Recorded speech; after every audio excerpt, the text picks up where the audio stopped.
Bom dia, paz do Senhor Jesus. Você que tem ouvido esse áudio, que Deus venha abençoar o nosso dia, que seja um dia maravilhoso, na santa e gloriosa paz do Senhor Jesus. Eu declaro pelo poder do nome de Jesus que todo pensamento negativo caia por terra, preocupações desnecessárias, medos desnecessários, aquele sentimento de culpa, né? Nós não podemos voltar para trás, né? Voltar para o passado. Nós não podemos adivinhar o que, é que vai acontecer no futuro, a não ser que o Senhor nos revele, né? Através do Espírito Santo, mas que a gente venha deixar tudo aquilo que nos faz mal, práticas ruins, pensamentos ruins para trás, né? Que a gente libere esses fardos, né? Que a gente libere essas coisas ruins, deixe para trás, que a gente venha reprogramar, né, a nossa mente, reprogramar a nossa alma, que a gente venha viver em espírito e em verdade, cultivando a esperança, cultivando o amor, cultivando a plenitude em Deus, mesmo que o mundo esteja em um caos, né, total. Já estão aí alguns rumores de que vai vir, provavelmente, né, pode vir, eu acredito que vai vir, né, é bíblico, né, uma pandemia pior do que nós já passamos. Não sabemos quanto tempo isso vai, em quanto tempo isso vai acontecer, né? Mas isso vai acontecer, né? A gente vê em Apocalipse que vai ter a tribulação. Não sei se vai ser antes da igreja ser arrebatada ou depois, né? Mas mesmo que o mundo esteja, né, um caos, que o mundo esteja se acabando, mas que a gente cultive a paz interior dentro de nós, né? Que a gente cultive o Espírito Santo dentro de nós, que a gente seja morada do Espírito Santo, né, na nossa vida, que a gente esteja em paz, que a gente esteja na certeza de que o melhor ainda está por vir, né? E se for depois da gente morrer, que seja a gente continue nessa esperança, né, de que depois que a gente morrer ainda vai ser melhor ainda, mas que a gente não espere morrer para viver o melhor, né? Que a gente sempre cultive, né, na nossa mente, na nossa alma, no nosso coração, né, a esperança de vivermos dias melhores, seja aqui ou seja no lar celestial, mas que a gente cultive essa esperança, né? Que a gente cultive os sonhos, que a gente vislumbre, que a gente visualize, né? Assim como Deus fez com Abraão, por exemplo.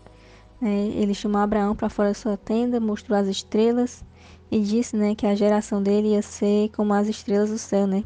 Tão numerosas como as estrelas do céu. Então o Senhor mostrou, fez ele visualizar, né, o que ia acontecer. Então que a gente venha visualizar coisas boas no futuro. Que a gente pare de ver notícia ruim, que notícia ruim dá mais ibope, né? Que a gente pare de ver essas notícias ruins, deixe de seguir aquelas pessoas que compartilham coisas que não é para você ver, né? Deixe de ver coisas ruins e veja coisas que alegrem, né, o espírito, que renovem, que edifiquem, que revivifiquem, né, o nosso interior, o nosso espírito, em nome de Jesus, amém?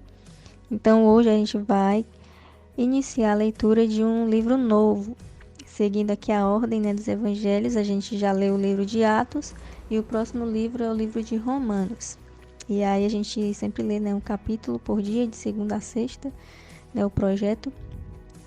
E então eu tô procurando ler também nos outros dias para não deixar atrasar mais, porque eu estava me atrasando na questão das edições. Então Deus vai abençoando, vai nos dando estratégia. E aí eu vou compartilhando nas outras redes sociais também, para que outras pessoas tenham essa oportunidade, né? Eu sei que quase ninguém escuta, né, meus áudios, mas eu faço isso também para minha edificação, né, para meu aprimoramento, né? Eu percebo que depois que eu fiz esses áudios, comecei a fazer, melhorou mais a minha forma de me comunicar, de falar, né? Então, quem está aprendendo primeiro aqui, né, sou eu, né? Se é uma repreensão, se é uma palavra de revigoração, né? Eu estou recebendo primeiro. E aí estou passando depois para os irmãos, para aquelas pessoas que estão procurando também aprender e se edificar. Então estamos todos nós aqui mutuamente nos edificando para honra e glória do Senhor Jesus. Então, vamos continuar, né? Nossa leitura, Romanos. Hoje é o capítulo 1. Capítulo 1, só uma breve explanação sobre o livro de Romanos. A gente leu o livro de Atos, né? Terminou Paulo seguindo em direção a Roma, né? Teve um naufrágio, ele foi picado por uma cobra, o pessoal pensava que ele ia cair duro no chão, não caiu duro no chão. O pessoal pensou que ele era um deus, mas ele não era um deus, ele estava curando em nome do Senhor Jesus, até que ele conseguiu chegar a Roma, né? Em Roma, ele ficou, eu não sei como esses termos, né, essa parte aí da criminalidade, da criminologia, sei lá, né, que diz que tem um negócio lá, regime semiaberto, não sei se é esse o nome. Aí ele não ficou na prisão. Ele ficou, foi numa casa alugada lá, mas tipo assim, como tivesse de caneleira hoje, né? Mas ele ficou tipo com um soldado lá acompanhando ele. E aí ele tinha nessa liberdade de vez em quando. Ele não saía quando ele queria. A gente vai ver aqui que às vezes ele queria sair, mas ele não podia. Mas às vezes ele tinha assim, tinha algumas permissões, né? De sair, de receber. Estava sempre recebendo pessoas lá, né? Principalmente essas pessoas que levavam as cartas, né? Para as igrejas. E aí essa carta aqui de Romanos foi escrita para os romanos, né? Enquanto Paulo estava em Coríntios, na cidade de Coríntios. Então vamos ler aqui. Capítulo 1, versículo 1, diz assim: Paulo, servo de Jesus Cristo, chamado para ser apóstolo, separado para o evangelho de Deus, o qual foi por Deus outrora prometido por intermédio dos seus profetas nas Sagradas Escrituras, com respeito a seu filho, o qual, segundo a carne, veio da descendência de Davi e foi designado filho de Deus com poder, segundo o Espírito de santidade pela ressurreição dos mortos, a saber, Jesus Cristo, nosso Senhor, por intermédio de quem viemos a receber graça e apostolado por amor do seu nome, para a obediência por fé entre todos os gentios, de cujo número sois também vós, chamados para ser de Jesus Cristo. A todos os amados de Deus que estáis em Roma, chamados para ser de santos, graça a vós, outros e pais, da parte de Deus, nosso Pai, e do Senhor Jesus Cristo. Primeiramente, dou graças a meu Deus, mediante Jesus Cristo, no tocante a todos vós, porque em todo mundo é proclamada a vossa fé. Porque Deus, a quem sirvo em meu espírito no evangelho de seu Filho, é minha testemunha de como incessantemente faço menção de vós, em todas as minhas orações, suplicando que, em algum tempo, pela vontade de Deus, se me ofereça boa ocasião de visitá-los. Porque muito desejo ver-vos, a fim de repartir convosco algum dom espiritual, para que sejais confirmados, isto é, para que em vossa companhia reciprocamente nos confortemos por intermédio da fé mútua, vossa e minha. Porque não quero, irmãos, que ignoreis que muitas vezes me propus ir ter convosco, o que tenho sido até agora impedido, para conseguir igualmente entre vós algum fruto, como também entre os outros gentios. Então aqui ele fala também que ele queria, né, ir para lá, mas estava impedido ele de ir para lá. Então ele não tinha assim total liberdade de sair quando ele queria. E aí uma coisa que me chamou a atenção, né, é que ele queria estar no meio deles para se edificar também, né, conseguir algum fruto. Eu creio que é um fruto do Espírito Santo, né, o fruto do Espírito Santo que depois a gente vai ver em outro livro, que fala mais detalhado. E então, a importância de congregar, né. Uma coisa que eu peço ao Senhor é assim que, porque teve um tempo que eu era muito assim, eu baseava muito a minha fé na fé dos outros. Fulano deu testemunho, aí eu tive fé, né? Mas aí quando a gente vê, né, hoje em dia, muitas pessoas enfraquecendo espiritualmente, deixando a frieza espiritual, né, entrar no seu coração. A gente vê muitas notícias, infelizmente, coisas que não eram para divulgar, né?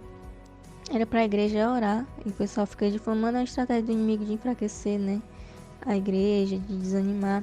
A gente vê aí pessoas famosas também, cantores, né, que antes, né, louvavam o Senhor e depois escolheram pecar, viver uma vida totalmente pecado.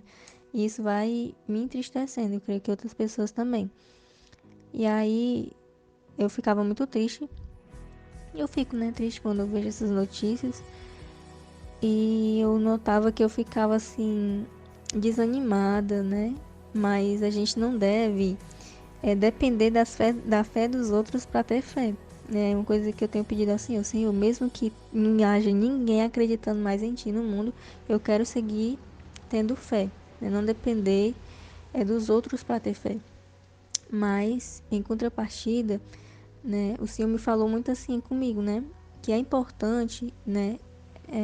Esses testemunhos que os irmãos nos dão, né? Essa parte de congregar, da gente estar junto com os irmãos, é importante, né? Então, não é errado eu fortalecer a minha fé ouvindo os testemunhos das pessoas, né? Mas não me basear apenas nas experiências deles, mas também ter as minhas próprias experiências, né? Recordar das minhas experiências que eu tenho com o Senhor, né? Não se apegar somente nas experiências dos outros. Tem pessoas que, quando vão contar algum testemunho, é só dos outros, só a experiência dos outros. E nós temos que buscar ter as nossas próprias experiências com o Senhor, né? Que é se consagrando, buscando, né? Orando. O Senhor, a gente vai se tornando mais sensível àquilo que o Senhor vai fazendo na nossa vida. O fato de você não estar sentindo hoje, né, o agir de Deus na sua vida, tem pessoas que acham: eu sou muito fraco espiritualmente porque eu não sinto a presença do Senhor, por exemplo, né? Tem pessoas que sentem, se arrepiam. Às vezes é só o frio mesmo, né? E confunde, mas às vezes é realmente a presença do Senhor que se arrepia. Estava vendo um testemunho, eu comecei a me arrepiar, né? Você sente ali, né? Que você sente ali a presença do Senhor, né? Aí tem pessoas que dizem: eu não sinto, né? E se acomodam e não buscam, né? E a gente tem que buscar essa sensibilidade. Como é que a gente busca essa sensibilidade? A gente se consagrando ao Senhor. O jejum é muito importante, porque o jejum ele vai favorecer com que a gente tenha domínio próprio, que a gente mortifique, né, a carne, e que a gente viva em espírito, em retidão, né? Quando vir as tentações, a gente vai escolher seguir, obedecer a palavra do Senhor, aquilo que Ele disse que é pra gente fazer em determinadas situações. Então a gente vai se aproximando mais do Senhor, e aí a gente vai vendo com mais frequência como é que o Senhor age, a gente vai tendo uma visão mais espiritual. A gente não vai ver mais o dia simplesmente nascendo, a gente vai ver a glória do Senhor, né? O Senhor que concedeu mais um dia para nós. Então a nossa vida vai ser mais de louvor, vai ser mais de adoração. A gente vai ser automaticamente mais gratos pelo que o Senhor nos dá, né? A gente vai ver a mão do Senhor.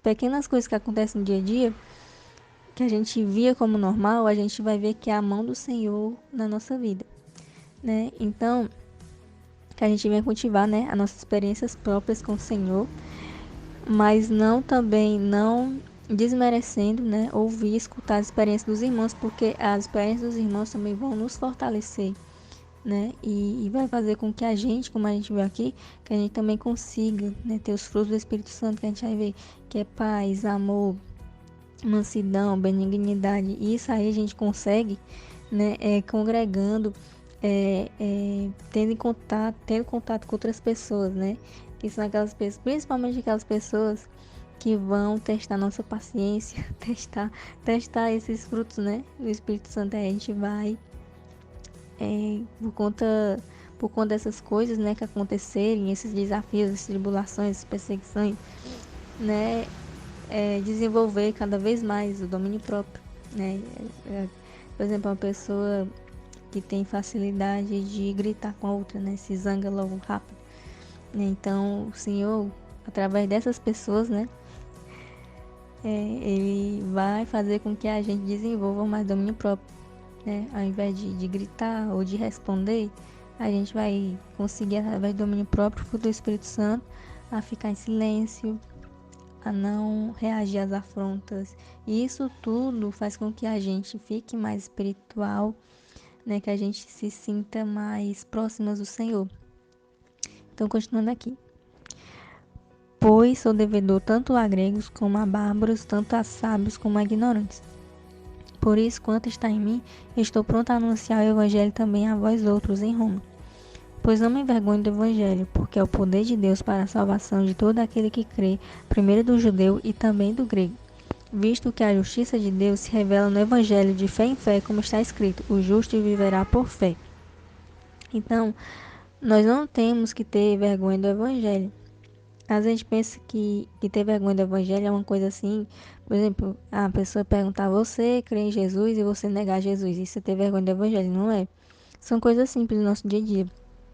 Eu tenho até um testemunho referente a isso também, é de uma viagem que eu fiz recente, e aí foi não era aqui no Brasil, e aí a gente foi pra tipo uma ilha lá, e pra ir pra essa ilha tinha que pegar um ônibus, e ia outras pessoas nesse ônibus, é um micro-ônibus, né? E aí era tipo uma excursão. E aí o líder dessa excursão, tinha um grupo lá, eu não tava nesse grupo, mas o meu noivo tava, né? E aí eu vi no celular dele, o homem dizendo assim, que a pessoa podia pedir uma música se quisesse, né, pra tocar no micro-ônibus. E aí tava tocando as músicas, e eu não entendo muito bem espanhol, aí o meu noivo dizia que essa música era feia. Não, essa música não é boa de cantar, não. Que tem, né, o toquezinho animado, a gente fica querendo, né, se empolgar, mas não, essa música aí não dá certo, não. Aí eu vi, né, no grupo onde ele tava, eu vi que o homem dizia que você pode pedir essa música. Aí eu tava lá uns dias e aí eu conheci uma música bem animadinha. E essa música falava, era bem assim evangelística, né, essa música. E era animada, assim, tipo assim, eu não sei o ritmo, mas é aquele ritmo assim, bem meio latino, assim. Aí eu peguei e usei, né, o WhatsApp dele como se ele estivesse pedindo, né? E pedi essa música. E aí eu percebi que tava eu, ele e mais um casal, né, de amigos. E aí eu percebi que eles ficaram, quando começou a tocar o louvor, né? Aí eles ficaram assim, meio sem graça. Aí eu notei, né? Que a gente até incentivou, pediu assim, vocês querem também pedir uma música evangélica? Eles não quiseram, né? Era uma oportunidade muito boa, muito grande, de evangelizar aquelas pessoas que estavam no ônibus, né, no micro-ônibus. Mas não, porque ficaram com vergonha, né, de se expor, de expor a sua fé diante daquelas pessoas. Era só nós quatro ali que era evangélico, o resto tudinho não era. E era só pedindo música de música do mundo, né? E era o bebendo, e era o fazendo. Quando a gente voltou, tava até fazendo vandalismo no ônibus, né? Jogando coisa nas pessoas. Enfim, né? E eu notei que eles ficaram com vergonha, né? E eles sem perceber, eles eles não fizeram isso, né? Que Paulo disse, né? Que não se envergonhe do evangelho. E o Senhor, ele não quer que a gente se envergonhe, né? Dele, que a gente não negar ele, porque corre o risco de, se a gente não, se a gente continuar fazendo isso, né? Corre o risco de ele dizer que não nos conhece, né? Naquele dia. Então a gente tem que tomar muito cuidado, né? Que a gente tenha sempre a ousadia, né? De falar do Senhor quando a gente tiver a oportunidade, né? Por exemplo, no caso, eu perguntei, né, se eles não queriam, eles não quiseram, né, é, aproveitar essa oportunidade, né, de colocar um louvor ali naquele ônibus, né? Não sei qual foi o medo, porque aquelas pessoas não nos conheciam, né? Então a gente, mesmo que eles fossem nos ignorar, não ia fazer nenhuma diferença, que não fazem parte da nossa vida. A gente não ia ser perseguida, a gente não ia ser jogado no mar por causa daquilo, né? Então são pequenas coisas, né, que as pessoas perdem, né, a oportunidade de falar de Jesus. Às vezes tá ali uma pessoa ali naquele micro-ônibus indo passear, às vezes tá até com depressão, com ansiedade, buscando algo, né, para ocupar a mente, né? E aí escuta uma música que fala, né, que a música falava assim, que depois eu coloco aí no grupo e a tradução também. Quem não acompanha o áudio não vai entender nada, né? Mas você que tá acompanhando vai entender. Era assim, muito evangelista, falava muito assim do Senhor, né? Enfim.